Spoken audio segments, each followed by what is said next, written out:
Okay, welcome everyone. I have Ruby Dawn here at the Noble Shire for Progressive Discussion here at progressiverockcentral.com.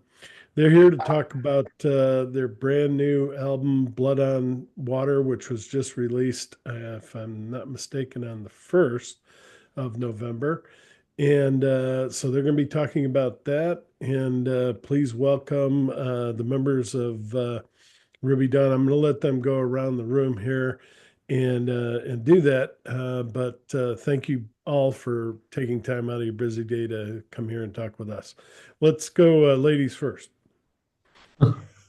Hi, my name is Carola Bear, and I am the singer and the lyricist and the keyboard player in Ruby Dawn. And yeah, And thank you for doing that. Definitely tell us, the rest of you, what uh, instruments you play, or go ahead. Hello, I'm Dave Salisbury, lead guitar in Ruby Dawn. Um, and yes, it's lovely to be here. Thank you, Mark. You're welcome. It's my turn. Yes. Yeah, I'm Adam Perry. I play drums in Ruby Dawn. All That's right. it. Mm. And I love this band's first album, their debut, Beyond Tomorrow. It was absolutely knocked me out of the water. Never heard of the band, and listened to that, and it was like, these guys maybe new, but they sound like they've been playing gigs all their lives, which they probably have. But this new album, Blood on Water, takes them a step further. So we'll go around the room and we'll just talk about, what does this new album mean to you? And again, it was released on the 1st. And go ahead, whoever wants to start off. Roller. thank you, Dave, for volunteering me. Okay. Blood on Water. Well, I think every song in Blood on Water relates to sort of like humanity and life. And I see life, it's a watery planet, and everything that is living has blood or some sort of blood in it, and how blood is spilled and created, and the strife of all the living creatures. So I'm not specific in the songs. I don't sing about a particular character or person. It's all more like conceptual, and therefore anything could relate to the songs. A lot of the songs are about the difficulties on the planet, difficulties with each other, and I think every song fits in with the theme of blood on water. And it being like a difficult experience, but an amazing experience, an unusual experience, an emotional experience, and therefore, I mean, you can't describe humanity and life on Earth without feeling emotional about it. It's absolutely mind-boggling. Well, I'm mind-boggled. Other people seem to think it's just normal, but anyway, I'm amazed by the whole experience, and I pour that out in the music. Yeah. Anyone else want to talk about it? Mm. Dave. Oh, it's hard to follow that, really. Yeah, I mean, Corola's kind of hit the nail on the head, really. Certainly lyrically, there's a lot going on. Yeah. But yeah, in terms of the sonics of the album, I think it's definitely a step on from Beyond Tomorrow. Yeah, and it seems to have come together fairly easily, I think. Yeah, Mm. over the last sort of 6 months ish, I think, since we started to record. Yeah, I mean, we're all really happy with this album. You know, it just, yeah, it's definitely a step forward, I'd say. But Mm. yeah, I mean, you know, the themes that Carola tackles in the lyrics, I think, are very relevant to everyone, really. and it seems people are picking up on the messages in the music. Yeah, Adam. Yeah, I think musically it's definitely a step onwards from the last one, from Beyond Tomorrow. And in fact, yeah, it's musically it's very varied as well. There's a lot of different kind of feels in there, and it's I that's what I like about it a lot, is that it flows really well from the first song. It's like 60 minutes of music, isn't it? I think it's over an hour, um, which is quite long for an album. I mean, if you go back to the vinyl days, we used to sort of 45 minutes and that was it. And now albums are a bit longer, but I like the way it flows from beginning to end, and the way the themes flow, and musically how it changes with each song and stuff. So, and it's interesting that it came together like that, because we never really set out to record an album. We just started doing songs, and then suddenly we ended up here with a new album. So it's really interesting how it came about and how we worked together as a team, as a band, to get to where we are now, with it. Yeah, it's interesting how it came about, because it's like you look back and think, oh, how did that happen? Because by at the beginning of this year we didn't have anything recorded, and suddenly it's done. And it shows how well the band has gelled together as a unit, and how well we're playing together and stuff. And also has to be said that Ian, who's not here today, our bass player and producer, really pulled it out, just knocked it out of the park in terms of how much work he put into it, and how his production skills and everything really made it happen. And it's really a massive part of the final product. All right, and now that you don't have a label telling you to stay at 45 minutes, that also helps. And we, as fans, we want more. So 60 minutes is excellent. Keep doing it. Yeah, with the vinyl, in the vinyl days, you had limitations because of like the vinyl. You could only do 5 minutes before you started losing quality quite rapidly. But yeah, these days, if we have to do a vinyl release, I don't know what we're going to do. We'll have to do a double album or something, because It'll need to be a double gatefold. Yeah. Double gatefold, yeah, and all that sort of stuff. Because it'd be lovely to do a vinyl version of it, actually, but we'll wait and see. So far, everything's. I definitely want to do a vinyl. Definitely vinyl. Yeah.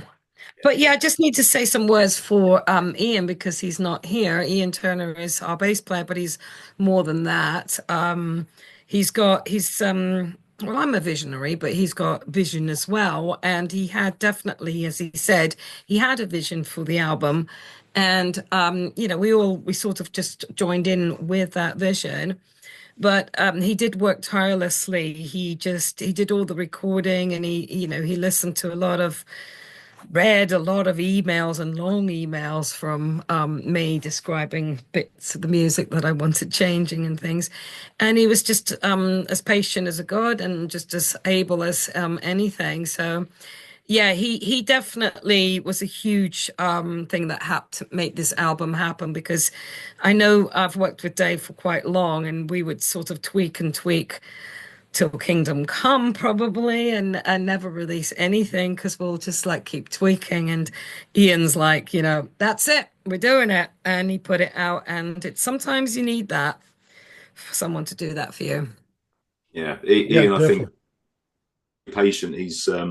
He's fielded a lot of suggestions and comments on mixes, and yeah, he's got endless patience, and he's definitely come up with the goods, I think. Yeah. And I know it's real early, but you probably had pre-sales and things like that. How is the reaction to it from fans, and hopefully new fans? Are you getting a lot of bites, so to speak, on the line? Are people saying, yeah, hopefully the ones that listened to the first album are like, oh my God, I'm back for this one. And now that I hear it, it's like, I got to get that one too. I think people are getting it. It is from the reviews, because that's only the people I've heard from, because they've written it down. and the reviews are, it's quite a shocking album. I think it shocks people because it sort of reaches right into the heart and the psyche and the mind. Um, and I think that's that, yeah, I suppose that has, not shocked people, but I think that's a good thing because it's something that some people are saying they haven't heard or felt in a while. So I think, maybe the world needs something like that, but I don't know. We'll see. We'll see how It's it been, works. it's been very positive so far. I mean, not from fans who like the first album and all the reviewers. I mean, all the reviews have been amazingly good. Um, Pre-sales obviously have been very good. People who've seen us live earlier this year and also bought the first album, and now, yeah, it's been really good actually. And I think that's great because I think people obviously feel the same way about it as we do, so that's good. Yeah, How did you guys all get together? I think Corolla told me a little bit about it when we did a interview for the last album, but now that you guys are here, it makes more sense to ask you guys how did everyone get together and how did you find each other? Well, Corolla and I played in previous band Quiet Wish, Yeah. which I think split in 2019. And then, of course, lockdown and everything, the world changed. No one could really do anything. But Corolla, when it was possible, got a new band together, which turned out to be Ruby Dawn. And then we got back in touch, and I ended up being the guitar player. And then we got Ian in, I think, which was a massive step forward. And then after a few drummers, we met up with Adam, and that was the final piece of the puzzle, really. And it's all sort of gelled since. But, a bit Spinal Tap. This, I think. All the other drummers. Did all the other drummers explode or something? Yeah. I don't think any exploded or. No. I know it's bizarre gardening accidents. Yeah. We were nice. We were nice, actually. We didn't upset anyone. Oh no. But yeah, as far as we know, no one's had any bizarre gardening accidents or exploded. Well, we hope not. Yeah. Yeah, but we've found the right man for the job here. Yeah. Adam's the man. So. Yeah, I think that's what a band needs. It's just like if you want to be in a band, you got to have a shared vision. And if people are all looking elsewhere and doing everything else, it doesn't work. And I think that's why it's working for us, because we all feel about the same way about the band. It's important to us, and we like the music. Yeah. Now, will you tour the new album? Love to. Well, yeah, I mean, it's a bit of a chicken and egg situation in that we got quite a lot of gigs organised for next year, little festivals and stuff. The album is obviously making some good, lots of people are saying lovely things about it, and Prog Magazine here in England has reviewed it and done a little interview with Corolla, so that should add a bit of weight to it. So yeah, we do. We need to get out and gig more, and hopefully we can start thinking about touring with it, I think. But yeah, we need to, for promoters and stuff in England to take a risk and put us on, we need to make sure that that the press are loving what we're doing and there's a buzz about the band, which I think is now starting to happen. So then, it becomes, it kind of builds from that then, doesn't it? Because once you've got a bit of momentum behind you, then people will start to book you, and then you can look at going on tour. I mean, it'll probably be a situation of going on tour with some other bands as well, because I think with the financial situation being what it is for touring bands and stuff, then going out with maybe 2 more bands and doing like a package is what most bands of our level are doing now, and bands on a bigger level as well. What festivals can you mention any of those yet, or? I don't know. Can we mention any? We can mention the Sondor, which is coming up. but there's two others that I'm not actually at liberty to mention, and they're both really good. Oh, Uh, cool. it is time to apply for festivals. I am applying for festivals.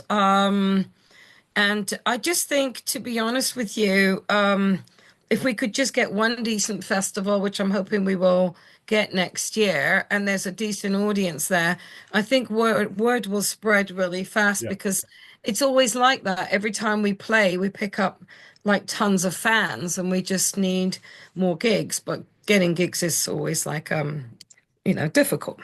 That's always the trick, isn't it? Yeah, it's not as easy as it once was to get a gig, really. Certainly in the UK. No. All right, well, let's talk about the album. That opener just knocks it out of the park and really uh, lets everyone know you're serious, and it's Juliet. Talk a little bit about that, how that started, and it's got that Janis Joplin voice that you are so good at doing. And tell us a little bit about that song and how it evolved. Juliet was just a jam that I did. I entered an album writing competition as a solo artist. And it was just a funny little thing. It was like write an album in a month. And it could be anything. It could be just like a demo, whatever. But I whacked together about 10 different ideas. And some of them were jams and they were not songs. And Juliet was just it was a piece of music that I literally just jammed it out. I didn't plan it. It was just, I just recorded it as is and added different layers. Really liked the piece of music, and I liked the melody line, even though it wasn't in English, it was gibberish, but it just sounded really cool. And that's pretty much how I write my lyrics. I sort of listen to these melody lines that are not in English, that just like are syllables, and then lyrics come. I don't know why Juliet, the lyrics came to me. I don't really plan them, they just happen. But I was teaching English, Romeo and Juliet, to a girl at the time, and she wasn't getting the deeper meaning. It's like, well, why do they just, it wasn't real love. And I said that, well, it doesn't matter. She had to think of it as a deeper storyline that repeatedly Shakespeare says that Juliet is paradise, Juliet is the earth, Juliet is the sun. Juliet was everything. She was love, she was everything. And it's sort of like everything that we have on this planet, the real, just amazing of it. And Romeo just basically messed it up because he went and killed her cousin and he decided to fight. So though it is kind of symbolic of the song, Romeo and Juliet, the song, I mean, the story, it is also could be, what happens on Earth. We have the paradise, we have everything, and yet we're repeatedly fighting and messing it up because then everyone died in the end, and of course in the story. So, yeah, it's open to interpretation for anyone, but basically, you've got something beautiful, treasure it, don't destroy it. It had a little feeling of Jolene from Dolly Parton. I know Yeah. it's not the same at all. Different call out or cry for help, but it kind of when I first heard it, I was like, "Whoa, this has some of that same feel." Yeah, I can see it. Mm, mm. Yeah, You yeah, guys want to talk about that one, or yeah. I don't remember much about how I came about what I played or anything actually about that one. It's one of those songs that just suddenly happened, and I mean, from a drumming point of view, I suppose the role rhythmically, the kind of verses are very quiet, obviously, and very kind of almost.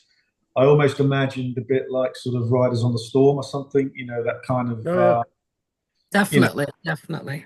I'm a big Doors fan, so that would have come into my head. I think bit of John Densmore on drums. I love the Doors, yep. and And so yeah, and then in the chorus, it just suddenly explodes into almost like a Dave Grohl thing, you know. Um, so yeah, two extremes really. But I can't remember how I came up with the parts, or I don't remember even sort of. It's just one of those songs that really happened very quickly. I think. I don't know about you, Dave. How did it Well, happen? wait a minute. Before he says something, I just wanted to. You talked about the Doors. Oh, yeah. My wife and I, a couple of days ago, were watching the 1968 Hollywood show that's on, I don't know what streaming service it was.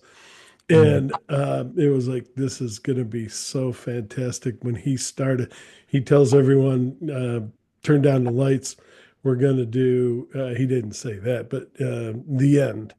And Yeah. to see the end live was, I Mm. mean, Yeah. unbelievable. So Yeah, I love if you your get a I love- chance, 68 in Hollywood. Hollywood Bowl was that one? Was it the Say it Hollywood again. Bowl, Hollywood Bowl film? Hollywood Bowl, I right? think I've seen it. I saw it recently. Yeah, really, really good. Did you? Yeah, Yeah. Go ahead.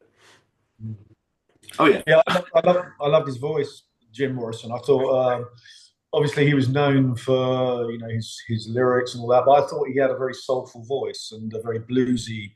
And I mean, I think my favourite things on the Ed Sullivan Show, where they sung, Yeah.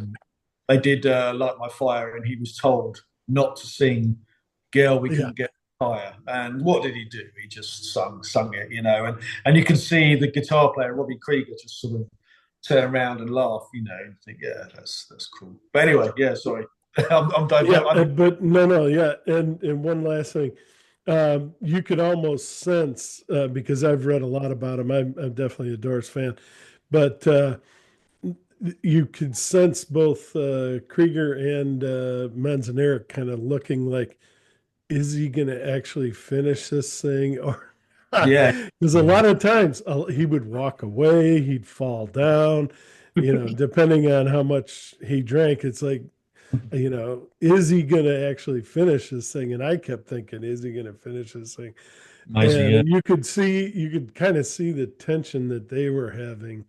Is this guy going to keep going? Or is he going to walk away or something? And when he started walking around in the background, I was like, oh no. Oh yeah, I think with Juliet, I think there is a bit of that because Doors, they had a lot of dynamics in their music, from going to nothing to loud, nothing again. And I think Juliet's a bit like that. So that might have been in my mind when I started playing it with the guys. Really, was just how that I knew that we could keep it really atmospheric in the verses and then explode in the chorus. So yeah, I think that was coming. That was probably channel. I was probably channeling Densmore. Yeah. Is absolutely perfect in the beginning. I mean, it does make the song. I mean, a lot of these songs wouldn't be what they are if you don't have the right background with the drums, the right feel of it, because it could be interpreted in so many different ways. And I think we just started jamming on it, and you started doing these really cool drums in there, and everyone was like, yeah, that's it. Yeah, it was a jam. It was a bit of a jam, wasn't it? Yeah. I vaguely remember sort of jamming it, and then Yeah. Yeah. You have to remind me how we do these things. I can't remember half the time. Yeah. Yeah, I'm the same actually. Yeah. I think a lot of the songs really, we start sort of playing and we jam around them for a bit, and certainly that's how I come up with guitar parts. Things just sort of pop out, and you think, oh, that's good.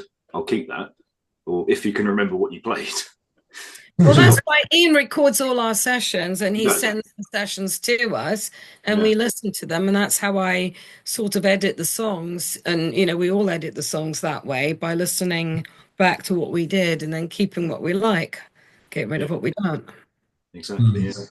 Yeah. But yeah, sorry. Let's talk about the second one, which is, I think, one of my favorites, Arms of Love. It is just what everyone needs right now with all the fighting, especially over here. We got an election in 2 days. Oh my gosh, And Yeah.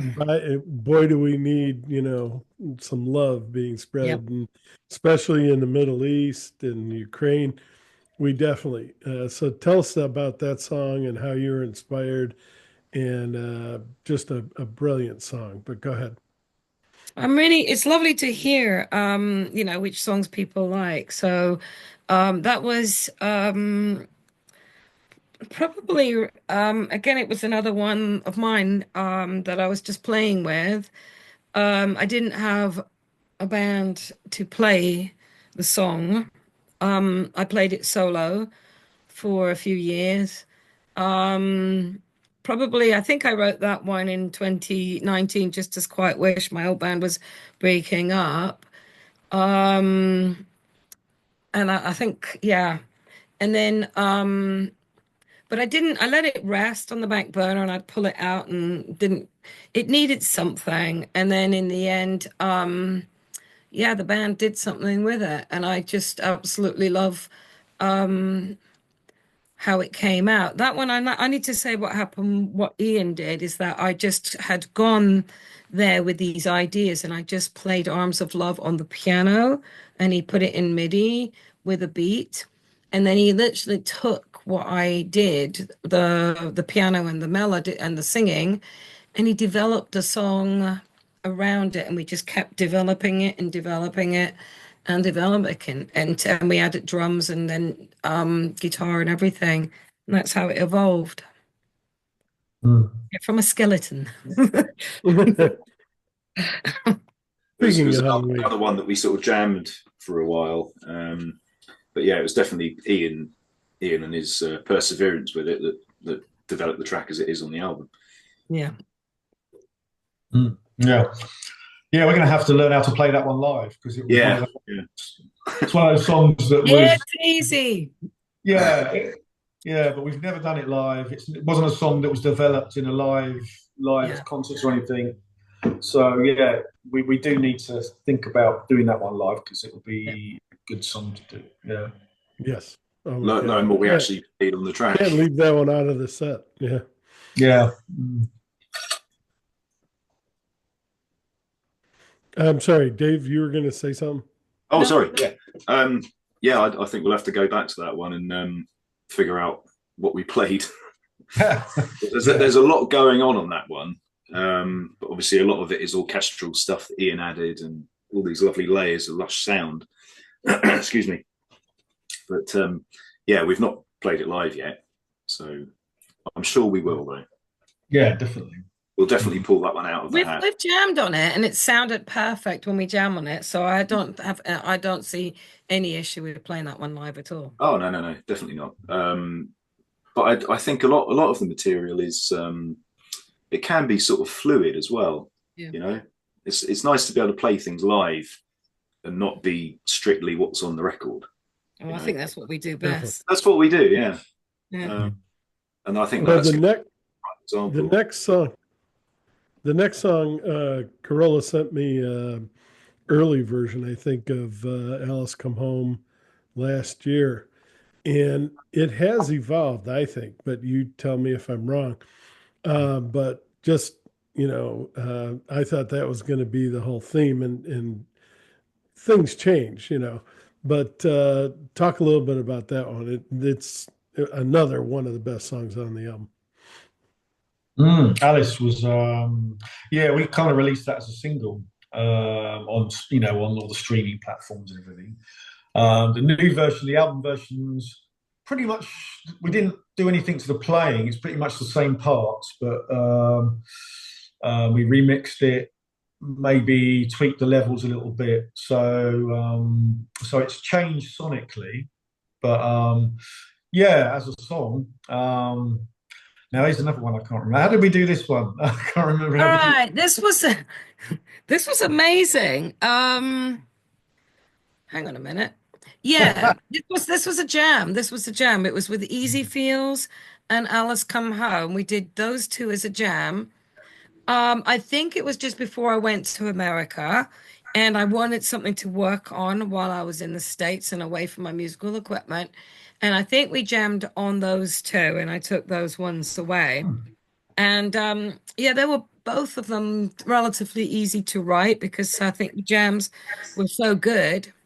Actually, no, I was just thinking, yeah. So that's how we did. And then once I had lyrics and everything, then we learned how to play it and just kept on jamming with it and then produced it. Mm.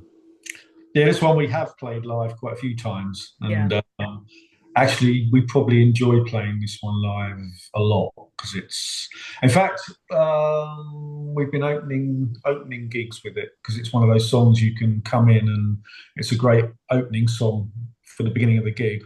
And how do people respond? Yeah, and it's been played on the radio a few times, on quite a lot of progressive rock stations on the internet and stuff. But it's also been played on the BBC here in England. Wow. They really liked it too. So that was cool, because they have a thing called BBC Introducing over here for new bands, and they tend to focus more on obviously more younger bands. And so it's quite good that we're getting played on there because obviously we're a bit more. Is mature the right word? I think mature is a good word. But they don't need to know that, do they? Nicer. No, they don't actually. No, so. But yeah, really. We were all really pleased with that song when we No, wrote it's it. experienced. Experienced. Are you experienced? Jimi Hendrix. Yeah. Yeah. But that's experience. No. That's great fun live. You've Alice. been experienced. Yeah.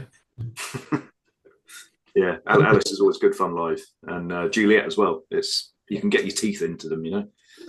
Yeah, really, really good tracks. Yeah. Yeah. It's a good one to put sort of third song into the album because Arms of Love is quite mellow, and then you hit them really hard with Alice, which is a really powerful song. And as far as audience reaction, do they, since it's been out for a while, do they sing the lyrics back to you? Do you get the kind of response? Well, we hope that. We haven't really had enough gigs for that to happen. But I kind of suspect now the album is out and we're going to get written up in Prog Magazine, and we've got some influential gigs coming up next year. I suspect, hopefully by next summer, I'll have people singing the lyrics. There's a few songs from Beyond Tomorrow that we've had people at gigs singing them. I think Dances on Mars, people seem to know quite well. People at the front singing along to the chorus. Yeah, it's wonderful actually.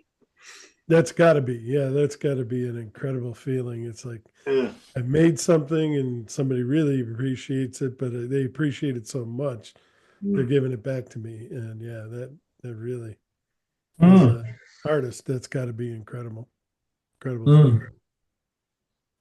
Anything else? We've only got about 2 minutes and then it's going to cut us off. But if you're willing, we'll come back for a second half and just talk about the rest of the album. Anything quick you want to mention about the songs we've talked about so far? And then we're going to come back for the title track and how you came up with that title. But anything you want to talk about here as we're running out of time? Oh God, I don't know really. I think for the first 3 songs, like I said, it's a good start, and it hopefully people are still listening by the end of Alice. You know what I mean? We haven't completely. No way! If you finish I listen to Alice and I literally cry at the end of it every time. You would not turn the CD off at that point. No, I wouldn't. I need something else. Yeah. Well, I mean, the next song after that, like you said, is the title track. And we'll get back to talking about that when we come back. We'll be right back after the break, or whatever it is. Okay. All right, but what do we do now? It's almost here. But yeah, definitely we will be back for a second part to this conversation. Fantastic album. Please, Blood on the Water or Blood on Water. Get out there and get that. But come back for the second. We're going to talk about the rest of the album and what might be next for this band as soon as. Well, I was hoping for